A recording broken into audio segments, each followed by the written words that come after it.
안녕하세요. 우리 채널 오시기를 환영합니다. 나름 혼자 행복하게 잘 살고 있는 30대 돌싱 여성이에요. 행복의 기준은 사람마다 다 다르잖아요. 누군가는 돈이 많으면 행복하다고 하고, 또 누군가는 세상 만사 걱정 없이 살면 그게 행복이라고 하고, 저는요, 예전 말도 안 되는 결혼 생활에 비해 불행하지 않으면 그게 언제고 항상 행복하다고 여기며 살고 있어요. 그만큼 저의 결혼 생활은 저에게 상처뿐인 불행하기만 한 시간이어서 이혼하고 난 직후엔 누가 궁금해하며 물어봐도 제 이야기를 하고 싶지 않았어요. 시간이 약이라는 말이 맞는지 지금은 편안하고 행복하게 살고 있으니 한 번은 저의 지나온 시간들을 되돌아보고 싶더라고요. 저는 감사하게도 제법 경제적으로 여유가 있는 집에 외동딸로 태어났어요. 엄마는 몸이 많이 약하셔서 저 하나를 겨우 죽을 고생을 다하며 낳으셨고, 아빠는 자식도 좋지만 자신의 아내의 건강이 너무 걱정되어 자식은 저 하나면 된다고 하셔서 저는 형제 없이 쭉 외동으로 크게 되었어요. 그래서 철 모르고 갖고 싶은 것은 다 갖고 하고 싶은 일은 다 하며 어린 시절을 보낼 수 있었고요. 저희 부모님은 건강하고 공부만 열심히 하면 그 나머지는 무엇이든 다 괜찮다고 하시는 분들이라 저는 대학 졸업할 때까지 풍족하게 누릴 것을 다 누리고 부모님의 사랑을 한 몸에 받으며 살았어요. 그렇게 아직 세상의 쓴맛을 모르고 살았던 저는 대학교 1학년 때 남편을 처음 만났고 그게 불행으로 가는 첫걸음인 줄도 모른 채 그저 달콤한 첫사랑에 푹 빠져버렸는데요. 지금 생각해보면 사람은 원래 자신과 정반대인 사람에게 끌린다고 하잖아요. 남편이 저와는 다른 사람이라 마음이 끌렸던 것 같아요. 저는 서울에서 나고 자라 대학과 직장도 모두 서울에서 다닌 사람인데 남편은 지방 출신으로 소위 시골에서 태어난 사람이었어요. 남편 말에 의하면 먹고 사는 것이 더 중요했던 시부모님은 남편에게 그다지 바라는 것이 없었다고 하더라고요. 워낙 없는 것이 많았던 자신의 환경 탓에 남편은 그냥 공부를 취미삼아 했다고 했어요. 저로서는 정말이지 상상도 할 수 없는 일인데 말이에요. 남편은 백과사전을 만화책처럼 재미로 읽었고 또 몇 번이고 반복해서 읽다 보니 어릴 때부터 박학다식하기로 유명했다고요. 또 공부도 잘했던 남편은 그 지방에서 나름 큰 도시에 있는 고등학교에 진학을 했고 공부 욕심과 성공하고 싶은 욕심이 커서 열심히 노력한 끝에 서울로 대학을 오게 된 케이스였어요. 그에 반해 저는 학원도 다니고 부모님이 실력 좋다는 과외 선생님도 붙여주셔서 편하게 공부한 케이스였거든요. 당시 같은 과 동기로서 남편의 살아온 이야기를 들으면 마치 드라마를 보는 것처럼 저에겐 신선한 충격이었죠. 그러면서 어쩐지 나이는 같지만 남편이 저보다 훨씬 어른스럽다고 느껴지더군요. 어떤 시련이 와도 남편이라면 자신의 힘으로 충분히 극복해 나갈 수 있겠다는 이상한 동경심도 들었어요.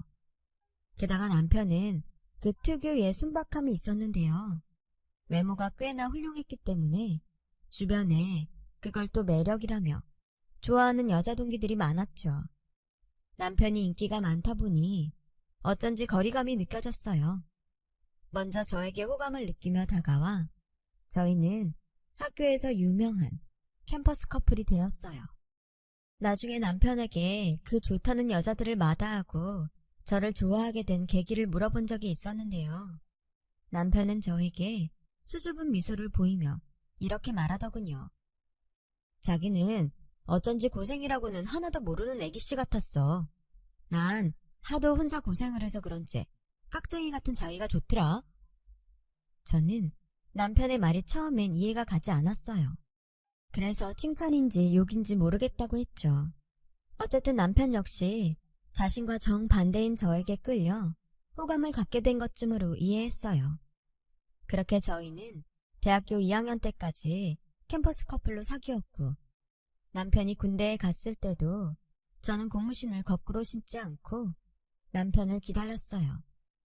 그리고 제가 먼저 대학을 졸업해 우리나라에서 나름 유명한 대기업에 들어갔을 때도 복학생인 남편을 지원하며 연애를 이어갔습니다. 크고 작은 다툼은 있었지만 꽤 긴 연애를 이어갔어요. 남편은 저보다 2년 반이 지나 대학을 졸업했는데 남편 역시 학업 성적과 토익 점수가 좋았기 때문에 제가 다니고 있던 대기업에 신입사원으로 지원을 했고 단번에 합격하면서 저희는 대학에 이어 같은 회사에 다니는 사내 커플이 되었는데요. 이쯤 되니 같은 대학 출신 친구들도 그렇고 회사 사람들은 당연하게 저와 남편이 곧 결혼을 할 거라고 전망했어요. 심지어 저와 남편도 그렇게 생각했고요. 그래서 저는 직장에 다니면서 나름 결혼 자금을 모으기 시작했죠. 사회 초년생이었지만 대기업이라 다른 사람들에 비해 월급을 꽤 받았던 저는 회사에 입사한 지 3년 만에 상당히 많은 돈을 모을 수 있었어요. 게다가 풍족했던 저희 친정은 제가 직장을 다녀도 저에게 생활비나 그 어떤 돈도 괜찮다고 받지 않으셨거든요. 그래서 그리 어렵지 않게 돈을 모을 수 있었는데요. 남편은 저에겐 말을 하지 않았지만 저와는 완전히 다르게 살고 있었더라고요. 일단 남편은 월급을 받으면 거의 절반을 자기 집에 보냈고 혼자 원룸에서 생활하고 있었기에 월세며 생활비로 지출이 있었던 탓에 돈을 모으는 일이 쉽지 않았다고 했어요. 그리고 또 설상가상으로 무슨 경조사가 있으면 남편의 집에선 남편에게 추가로 돈을 달라고 하셨고 남편은 가족이라 어쩔 수 없이 달라는 족족 집에 돈을 보냈다고 하더군요. 그래서 남편은 저와 결혼을 하고 싶은 마음은 있었지만 선뜻 프로포즈를 하지 못하겠다고 했어요. 저는 남편의 모든 사정을 알고 솔직히 조금 망설여지기도 했었어요. 만나온 시간과 또 남편이란 사람 그 자체를 사랑했기 때문에 제가 먼저 괜찮다고 결혼을 하자고 프로포즈를 했어요.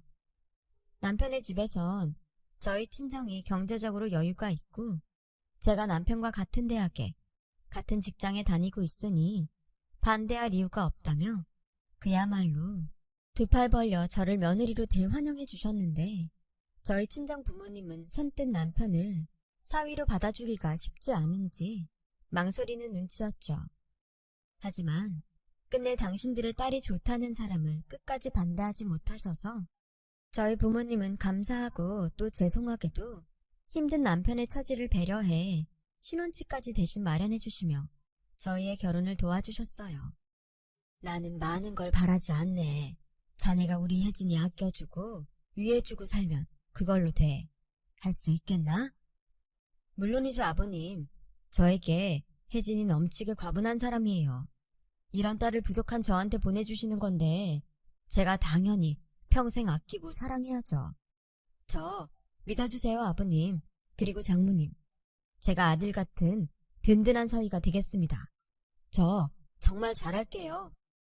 말만 들어도 든든하네. 그래, 난 평생 아들이 없이 딸만 키워서 아들이 있으면 어떤 느낌일까 궁금하고 부러웠는데 우리 정서방이 아들 노릇 해주면 나야 고맙지. 나도 다른 거 하나 바라는 거 없으니까 둘이 재미나게 행복하게 살아. 엄마는 정말 그거 하나면 충분해. 엄마, 걱정하지 마. 아빠, 이 사람 좋은 사람이에요. 믿어주면 믿은 만큼 남편 노릇, 사위 노릇 잘할 거야. 내가 남편 감으로 고른 사람인걸. 엄마, 아빠 나 믿지? 나 잘 살게요. 저는 그렇게 아무 문제 없이 결혼을 했어요. 그리고 살면서 아무 문제도 없을 거라고 믿어 의심치 않았는데 결혼 전과 후는 어딘가 확연한 차이가 저를 기다리고 있더군요. 시댁은 지방에서 농사일을 하고 있었거든요. 나름 유통회사를 운영하고 있었어요. 그래서 처음엔 남편에게 꼬박꼬박 생활비를 받으시는 게 영 이상하긴 했어요. 그래서 궁금했죠. 근데 어머님이 하시는 말씀이 말이 사업이지. 그냥 조그만 구멍가게야.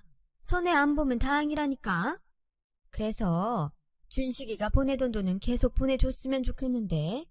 설마 생활비 보내는 거 반대하는 건 아니지? 우리도 그 돈 없으면 살기가 힘들어서. 뭐 남들은 며느리도 봤으니 더 줄 수도 있지 않냐고 하는데 난 그것까지는 바라지도 않아. 그냥 주던 대로 주기만 해라. 아, 네. 저는 이렇게까지 말하는 시어머니에게 차마 안 된다는 말을 하지 못해 알겠다고 대답했어요. 원래 안 받다가 달라는 것도 아니고 받던 걸 계속 달라는 건데 제가 거기서 안 된다는 말은 할 수 없었어요. 그래서 남편에게 매달 드리던 대로 드리라고 말했고 저희 부부는 자연스럽게 각자 수입을 각자 관리하며 생활비로 반반씩 내놓는 생활을 하게 되었는데요. 이게 말이 반반이지. 남편의 사정을 제가 아니까 부족한 생활비나 필요한 것들은 당연히 제가 더 내고 살았어요. 결혼하고 1년이 지나자 남편이 저에게 이런 말을 하더라고요. 자기야, 미안한데 내가 생활비 주는 거 돈 액수를 좀 줄이면 안 될까? 왜? 그게 집에서 자꾸 돈을 더 달라고 하셔서 우리 생활비로 50만 원 주면 나 점심값도 빠듯해서. 이미 줄여준 거잖아. 뭐 얼마나 드리길래 점심값 내는 걸 힘들어해. 요즘 아버지 사업이 많이 힘든가 봐. 자꾸 전화하셔서 직장인 대출은 좀 싸지 않냐고 물으시고. 그렇게 힘드시면 사업을 안 하시는 게 더 나을 텐데 전에 어머님도 손해 안 보면 다행이라고 하셨고. 사업이라는 게 그런가 봐. 접고 싶어도 워낙 손해가 크니까 어쩔 수 없이 돈 까먹으면서 하는 것 같아. 자기 그동안 힘들었겠네. 알았어. 생활비는 앞으로 내가 알아서 할게. 고마워. 그리고 미안해. 내가 연봉 오르면 그땐 다시 생활비 줄게. 그러니까 처갓집에는 아무 말 하지 마라. 내가 너무 죄송해서. 알겠어. 부부끼리인데 뭐. 그나저나 아버님 사업이 잘 풀려야 할 텐데 걱정이네. 언제까지 자기가 그 돈 다 댈 순 없잖아. 우리 2세 계획도 세워야 하고. 그러게. 남편은 저에게 고마워하기도 하고 미안해하기도 하며 한숨을 쉬었어요. 그때까지는 제가 여유가 있어 그런지 남편의 그런 모습이 측은하게만 느껴졌는데요. 그 일이 있고부터 맞이한 명절에 저는 시어머니에게 이런 소리를 듣게 되어 황당한 일이 있었어요. 예, 내 말 좀 들어봐. 내가 정말 성질이 나서. 어머님, 왜 그러세요? 무슨 일 있으셨어요? 글쎄, 내 친구들이 가만히 있는데 염장을 지르잖아. 지네들 며느리는 뭘 그렇게 잘한지. 생일이다 명절이다 하면 수백만 원씩 용돈으로 보내고 또 가방이며 옷이며 그렇게 선물을 한다더라. 나는 뭐 며느리가 없나? 아주 잘난 척을 그렇게 해. 정말 자존심 상해서 내가 밥이 목구멍에 넘어가지를 않는다니까. 저는 그때 알았어요. 대놓고 뭐라고 하지 못하니 별 희한한 방법으로 저에게 당신이 바라는 것들을 돌려 말하고 있다는 것을요. 시아버지는 사업 자금이 없어 그렇게 동동거린다는데 시어머니는 당신 필요한 것을 사고 싶어 안달이라니. 저는 이해도 가지 않고 시어머니가 이상해서 표정 관리가 어려웠어요. 그런데 시어머니는 당신의 말에 제가 별 반응이 없어 보이자 급기야 넘지 말아야 할 선을 넘더군요. 그 일을 시작으로 저는 시댁과 좋지 못한 사이가 되어버렸는데요. 시어머니의 말을 그대로 옮기자면 이랬어요. 넌 친정이 그렇게 잘 살면 시집 오면서 우리 집 살림도 좀 바꿔주고 시아버지 사업하실 때 쓰라고 사업 자금도 좀 융통해줘야겠다는 생각을 못했던 거니? 내가 사람이 좋아서 그냥 말하지 않고 넘어가려고 했는데 내가 아무리 생각해도 우리를 너무 무시하는 것 같아. 내 더는 참을 수가 없다. 너 듣자 하니 우리 집에 돈 보내는 것도 내 아들 월급에서 보내는 거라며? 그럼 너는 월급 받아서 시댁에 10원 한 장 안 쓰고 있다는 건데 세상 천지 그런 며느리가 어딨니? 집이 잘 살고 대기업에 다니면 뭐해? 지 시댁을 아주 개똥 보듯이 하는데 나 정말 서운하다. 어머니, 그게 지금 다 무슨 소리예요? 세상에 어떤 며느리가 시집을 오면서 그렇게 해요. 준석 씨 결혼할 때 돈이 없어서 저희 친정에서 지금 사는 아파트 마련해 주시고 결혼 준비도 거의 제가 알아서 했는데 설마 그것까지 바라셨던 거예요? 그리고 준석 씨가 집에 돈 보내고 너무 힘들다고 해서 저희 생활비며 저희 쓰는 돈은 제가 다 대고 있는데 저까지 시댁에 돈을 보내야 했던 건가요? 왜요? 어머머, 얘 말하는 것 좀 봐. 그거야 네가 필요하니까 네가 쓴 돈이지. 막말로 네가 시집 오면서 우리한테 해준 게 뭐가 있니? 어머니는요? 저한테 뭐 해주신 거 있으세요? 해줬지. 내 잘난 아들 너한테 턱 하고 줬잖아. 그 이상 뭘 더 주니? 아, 이런 말도 안 되는 소리를 너무나도 당당하게 하시는 시어머니를 보고 저는 기가 차서 말이 나오지 않았어요. 그리고 그 소리를 언제부터 들었는지 갑자기 나타난 남편은 시어머니에게 엄마, 그만해요. 무슨 이상한 소리를 하시는 거야? 라며 저를 끌고 그 자리를 나왔는데 저는 충격이 가시지 않아 계속 어안이 벙벙해 있었어요. 그렇게 명절 중 이틀을 시댁에 있는데 시어머니는 계속 저에게 눈치를 주셨고 저 역시 화가 나서 날을 세우고 있다 보니 그 이틀 동안 스트레스를 얼마나 받았는지 밥도 제대로 넘기지 못하고 잠도 제대로 자지 못해 하루빨리 집으로 올라가고 싶은 마음뿐이었어요. 서울로 올라가는 날 시어머니는 명절이 다 끝나지도 않았는데 며느리가 벌써 올라가냐며 제 짐가방을 뺏으시더라고요. 어머니, 지금 뭐 하시는 거예요? 가방 주세요. 저도 명절에 저희 집에서 하루는 보내야죠. 엎어지면 코앞에 살면서 무슨 명절까지 친정 타령이니? 원래 며느리는 시집 오면 출가 외인인 거야. 니네 집은 명절 끝나고 주말에 가면 되잖아. 나도 내 아들 하루 더 있다 보내고 싶다. 황당하고 어이가 없어. 그럼 남편을 두고 저 혼자 가겠다고 했는데 시어머니는 며느리가 무슨 그런 말도 안 되는 소리를 하냐며 목소리를 높이셨고 그러는 통에 남편과 시아버지는 놀라셔서 저희가 있는 방으로 들어오셨어요. 여보, 무슨 일인데? 그렇게 며느리한테 소리를 쳐? 아니, 명절 하루 더 남았는데 벌써 지집에 가겠다고 하잖아요. 엄마, 명절 3일 중에 이틀 동안 여기 있었잖아. 어머, 네 처가가 우리처럼 멀리 있니? 엎어지면 코앞에 있잖아. 그래도 장인 장모님 기다리시지. 이번엔 이렇게 하고 다음 명절엔 다 이따 갈게요. 저는 남편의 말에 내가 지금 잘못 들었나?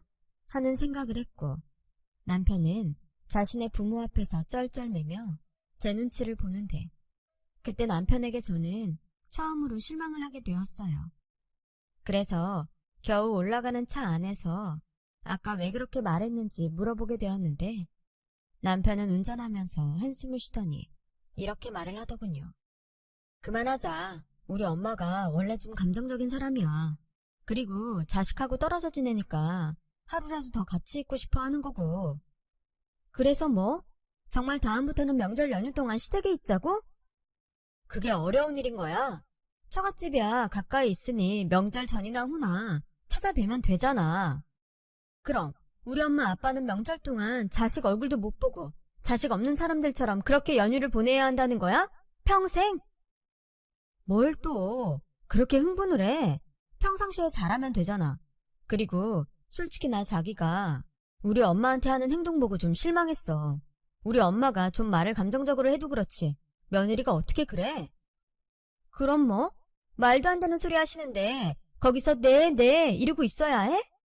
뭐라고? 말도 안 되는 소리? 그래, 친정 잘 살면 시댁 살림도 좀 바꿔주고 시아버지 사업자금도 좀 돼야 하는 거 아니냐고 하시는데 거기서 내가 죄송하다고 그래? 그야, 알잖아. 우리 집 어려운 거. 엄마가 좀 바랄 수도 있지. 그냥 말이라도 좋게 해주면 안 돼? 저는 남편의 말에 더는 아무 말도 할 수 없었어요. 제가 잘못한지도 모르겠는데 저를 타박하며 실망했다고 하니 속이 답답하면서 눈물만 나오더라고요. 이런 사람을 내가 아무런 조건도 보지 않고 오로지 사람 하나만 보고 선택했다는 것이 기가 찰 노릇이었어요. 그때부터였어요. 남편과 거리감이 생기고 소통이 되지 않는 결혼 생활을 하게 된 것이요. 남편은 연봉이 올라도 당연하게 생활비를 주지 않았죠. 저 혼자 생활비를 감당하며 이렇게 결혼 생활을 유지하는 것이 과연 옳을까 하는 생각을 많이 하게 되었어요.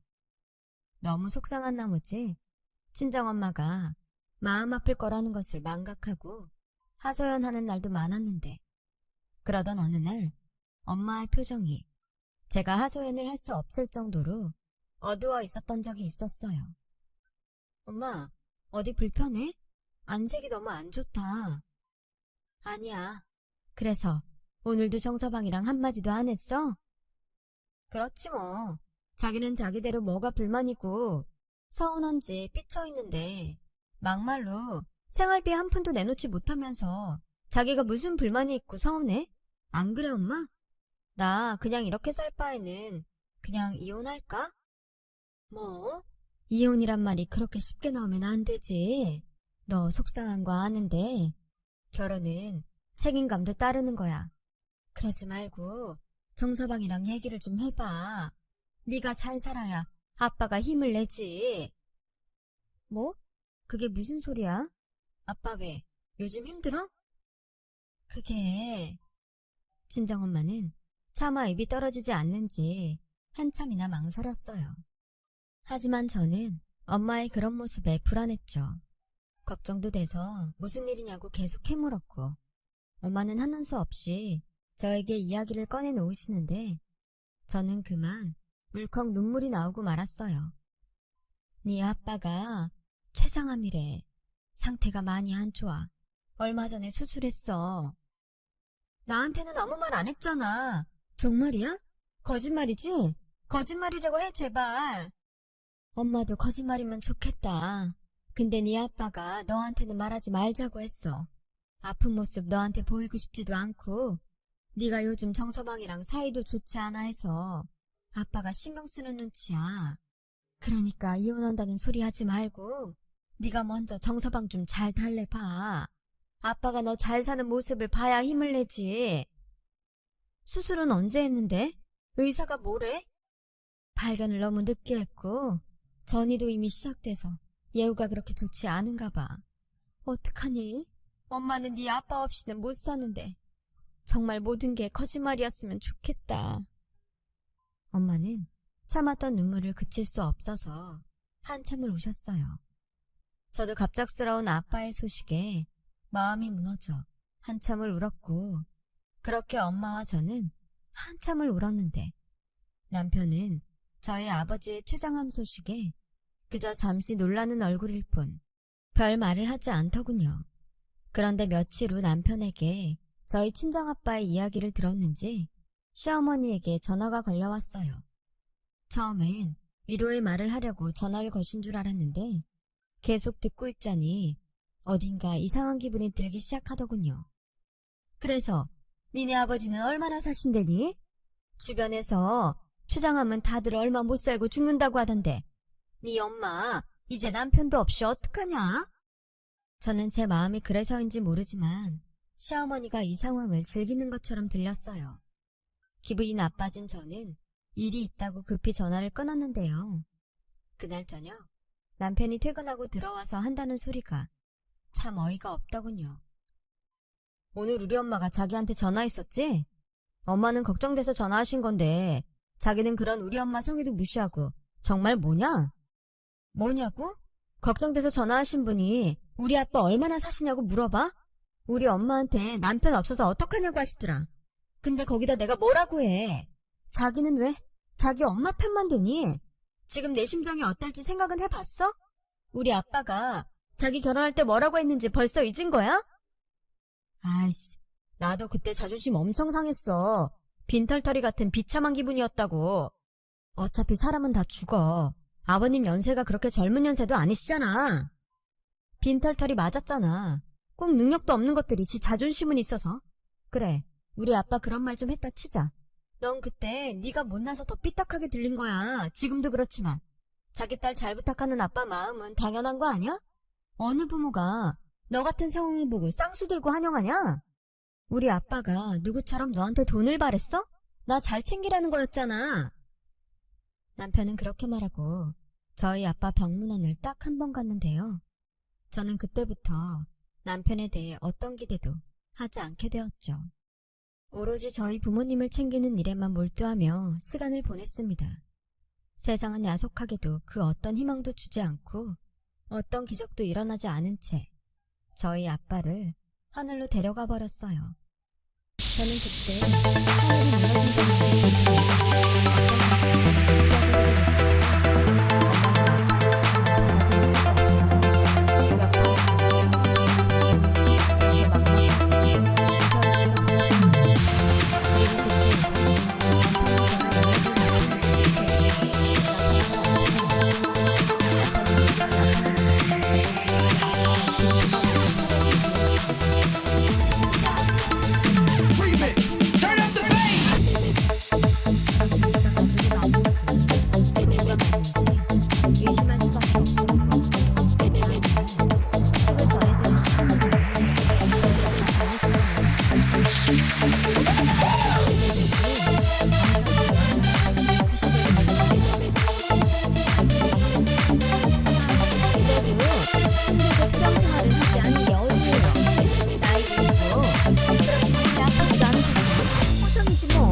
하늘이 절로 인상이 찌푸려지더군요. 남편은 자기네 식구들이 나타나 신나서 이것저것 먹을 것을 나누며 챙기는데 시어머니가 인상을 탁 주며 여기 음식 맛이 너무 별로네 라는 제 귀에 들었어요. 그 순간 아빠의 영정사진이 어찌나 눈물이 왈칵 쏟아지면서 사람을 잘못한 제가 그렇게 죄송할 수가 없었어요.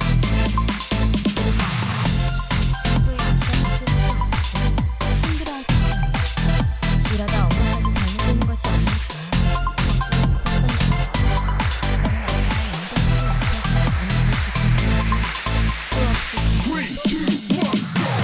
남편은 제 마음이 어떤지 상스럽시고 앉아있다가 자기 생각만 하면 냅다 자리를 떠나 소파를 오른다. 그때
그런 돈이 무슨 소용인가. 그에 대해서 감사를 보여줬습니다. 그 일이 있고 보름 정도 시간이 흐르니 시어머니가 연락도 없이 집에 오신 거예요. 그날은 재산 상속금이 회사에 다녀오느라 휴가를 냈습니다. 그래서 혼자 시어머니와 시어머니 평소 그런 적이 없는데 음식을 비리바리 싸주고 오셔서 남편도 아주 준비를 안 하는데 상을 거하게 차려주시더군요. 원래 저를 끔찍하게 챙기기라도 한 듯 이렇게 말씀하셨는데요. 너가 요즘 도통 뭘 먹지 못할 것 같아서 내가 신경 좀 썼다. 이런 말이 좀 그렇게 들릴지 모르지만 죽은 사람은 죽은 사람이고 산 사람은 살아야지. 네 엄마도 이제 혼자신데 네가 잘 챙겨야 하지 않겠어? 그러려면 네가 몸을 잘 챙겨야 한다. 어서 한술 떠봐. 괜찮아요. 이렇게까지 안 해주셔도 되는데. 무슨 소리에? 우리가 남이니? 우린 가족이잖아. 내가 너를 안 챙기면 누가 너를 챙기니? 어서 한 숟가락이라도 떠봐라. 시어머니는 저를 참 다정하게 챙겨주셨어요. 그래서 다른 때는 몰라도 제가 힘들 것을 생각해 저를 챙겨주시려고 일부러 이러시는가 보다 라고 생각했고, 그동안 서운하고 화났던 마음이 조금 풀어지면서 저도 처음으로 감사하다는 마음이 절로 들었는데, 시어머니는 감사한 마음으로 밥을 먹는 저의 눈치를 요리조리 살피더니 곧이어 당신의 본심을 꺼내놓으셨어요. 네가 이렇게 잘 먹는 모습을 보니 이제 내가 좀 안심이 된다. 아빠 돌아가신 건 참 슬픈 일이지만 준식이한테 들으니까 네 아빠가 그래도 너한테 꽤 많이 남겨주셨다며. 참 고마우셔라. 그게 무슨, 준석 씨가 뭐라고 하던가요? 너한테 건물이며 아파트 남겨주셨다고 하던데? 아니야? 네 엄마한테는 그것보다 훨씬 더 많이 남겨주셨다며. 지도 지 장인이 부자인 건 알았지만 그렇게 많을 줄 몰랐다며 엄청 놀랐다고 하더라. 그 사람이 그런 소리까지 하던가요? 저는 숟가락을 내려놓고 물을 마시며 시어머니에게 말했어요. 그러자 시어머니는 왜 더 먹지 않냐고 설레발을 치더군요. 저는 더 이상 밥이 넘어가지 않을 것 같아 괜찮다고 말을 했는데, 시어머니는 자신이 목표한 바를 모두 이야기해야 했기에 제가 그러든지 말든지 상관없이 당신 이야기를 계속하시는데, 저는 하마터면 그 상을 와장창 엎어버릴 뻔했네요. 있잖아, 오해 없이 들어라. 너도 대충은 알겠지만 네 시아버지 사업이 영 시원치가 않아. 밑 빠진 독에 물 붓는 시기라니까. 근데 아예 사업을 좀 크게 키우면 돈이 돈을 번다고 우리 사업이 잘 될 거라고 그러는데, 그놈의 돈이 뭔지 자금 융통에 문제가 있어. 그래서 하는 소린데, 네가 상속받은 그 유산 우리 주면 안 되겠니? 그냥 달라는 소리 아니다. 생각해봐라. 우리 사업이 잘 돼서 우리가 부자가 되면 그 돈이 나중엔 다시 니네한테 가잖아. 투자한다 생각하고 그 돈 우리한테 다오. 네? 제가 왜 그렇게 해야 하죠? 저는 싫은데요. 뭐라고? 넌 어쩌면 시애미가 힘들게 이야기하는데 초장에 싫다는 소리를 할 수가 있니?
안녕하세요. 우리 채널 오시기를 환영합니다. 너도 참 염치가 없다. 우린 가족인데 돈 앞에 가족이고 뭐고 없는 거야. 너 참 매정하다. 막말로 가족끼리 네 거 내 거가 어딨니? 네 돈이 우리 돈이고 우리 돈이 네 돈이지. 너도 참 그래. 우리 사정 뻔히 알면 네가 먼저 알아서 제가 좀 돕겠다고 나서야지. 어떻게 된 게 너는 한 번 잃고 분고분한 맛이 없어. 그러니 내 아들도 너한테 질렸다는 소리를 하지? 너 남편 사랑 없이 평생 외롭게 살고 싶어? 남편 사랑이요? 그게 뭔데요? 어머님 아들, 저한테 결혼하고 그런 거 준 적 없는데요. 제가 아버님 사업에 제가 받은 유산을 주면 갑자기 저를 막 사랑한대요? 웃기지 말라고 하세요. 저 어머님 아들이랑 이혼할 거예요. 사람이 힘들 때 그 사람의 진가가 나온다고 하는데 장인 장례식 때 댁의 아들은 참 개차반이던데요. 그런 아들 저한테 떠넘기고 피 같은 우리 아빠 재산을 달라고요? 당신들 강도예요? 어머머, 얘 지금 뭐라는 거야? 너 돈 앞에서 시애미한테 이런 험한 소리를 막 해도 되는 거야? 강도라니. 지나가는 사람을 붙잡고 이야기해보죠. 이게 강도질이지 정상이에요? 그리고 그렇게 밑빠진 독에 물 붓는 사업은 애당초 안 되는 거예요. 부자? 꿈 깨세요. 저는 참았던 화를 꾹꾹 참았지만 결국 끝까지는 참을 수 없어서 시어머니의 말에 한껏 성질을 부렸고 때마침 자기 엄마가 집에 있다는 소식을 듣고 일찍 퇴근한 남편이 집에 들어오자 저는 보란듯이 시어머니가 차린 상을 싸그리 엎었어요. 그러자 시어머니는 제가 이렇게까지 할 줄 몰랐었는지 놀라서 벌어진 입을 다물지도 못했고 급기야 거짓 눈물까지 보이시는데 저는 또 이 모습을 본 남편이 뭐라고 짓거릴까 인상을 팍 구기자 남편은 제가 예상했던 것과는 전혀 다른 반응으로 자기 엄마한테 화를 내더군요. 엄마, 여기서 뭐해? 이 사람 얼마나 힘든지 알아? 엄마 또 나 몰래 와서 돈 얘기했지? 내가 진짜 창피해서. 뭐? 나 엄마가 계속 이 사람 괴롭히면 아주 영 끊고 살 거야. 당장 가요. 너? 정말 너까지 이럴 거야? 오죽 힘들면 내가 여기까지 와서 동구걸을 했겠니? 엄마 속도 모르고? 시어머니는 남편의 말에 진짜 우셨고 남편은 전혀 상관없다는 듯 시어머니를 집 밖으로 끌고 나가는데 평소 저에게 보여주는 남편의 모습이 아닌지라 저는 혼란스럽기만 했어요. 사실 시어머니가 저런 소리를 하셔서 내심 이번엔 진짜 이혼을 해야겠다고 생각하고 있었는데 오히려 제 예상과 다르게 굴러가게 된 거죠. 하지만 일주일도 가지 않아 저는 회사에서 남편이 어딘가 전화하는 소리를 우연히 들었고 지난번 그 일이 순 쇼였다는 걸 알게 되었어요. 엄마, 그러니까 나한테 맡기라고. 괜히 그 사람 자극해서 이혼하겠다고 하면 그 돈 날아가는 거야. 옆에서 잘해주고 구슬려서 하나하나 야금야금 챙기면 되니까 섣부르게 행동하지 마요. 아빠한테는 걱정하지 말라고 하고 급하면 대출이라도 받아.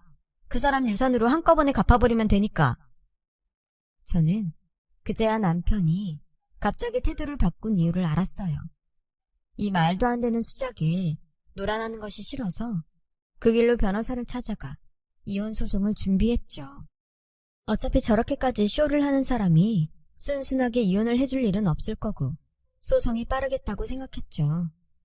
저희 엄마는 나중에 그 모든 사실을 알고 또 마음이 아픈지 아무 말도 하지 않으셨는데 그런 엄마를 보니 어서 빨리 이혼을 하고 엄마를 모시고 사는 것이 좋겠다는 생각이 들었어요. 남편은 제가 이혼 소송을 시작한 것을 알고 길길이 뛰며 저한테 화도 내고 또 무릎까지 꿇으면서 싹싹 빌기도 했는데 저렇게 자기 식구밖에 모르는 인간과 더는 결혼 생활을 할 수 없기에 저는 이혼 소송을 밀어붙였고 재판은 시작되었어요. 그리고 남편은 뒤늦게 변호사를 수임해 재판을 진행했지만 워낙 남편의 유책 사실이 명백하고 또 제가 마지막 남편이 시어머니에게 통화한 것을 녹음해서 증거로 갖고 있었기에 재판은 저의 승리로 끝나게 되었네요. 그로 인해 남편은 살던 아파트도 저희 아빠가 사주셨던 것이라 정말 그야말로 맨몸으로 쫓겨나다시피 내쫓기게 되었죠.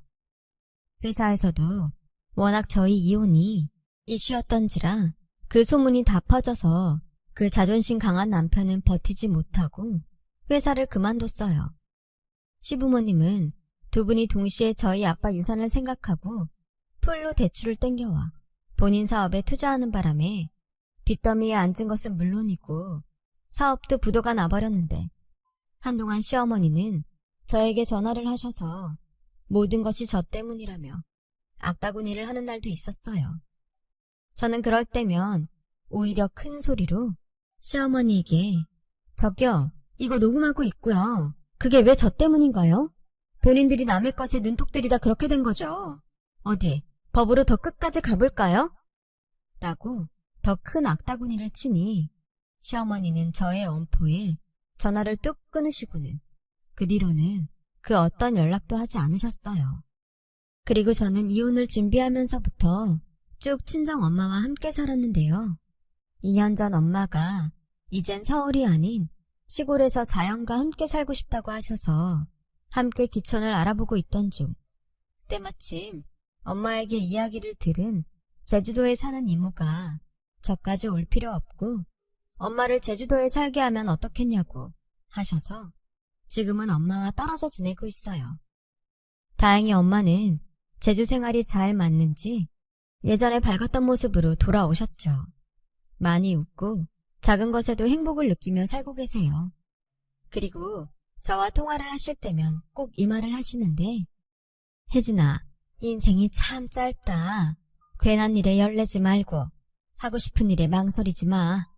우리 딸 하루하루가 행복하고 보람 있으면 엄마는 참 좋겠다. 이렇듯 자연과 더불어 살다 보니 어느새 저희 엄마는 소박한 철학자가 다 되셨더군요. 그 덕에 엄마의 영향으로 저도 크고 작은 행복을 제 인생에서 발견하며 살아가고 있어요. 행복이라는 것이 그런 거잖아요. 그 기준을 낮추면 더 자주, 더 많이 찾아오는 거요. 그래서 저는 오늘 하루도 행복하다고 말할 수 있는 것 같아요. 여러분도 행복하시죠? 오늘 하루도 그 행복들 속에서 편안한 시간 보내시길 진심으로 바랄게요. 지금까지 저의 이야기 들어주셔서 고맙습니다. 여러분, 사연 댓글에 응원과 현명한 조언 부탁드려요. 좋아요와 구독은 저에게 큰 힘이 됩니다. 오늘도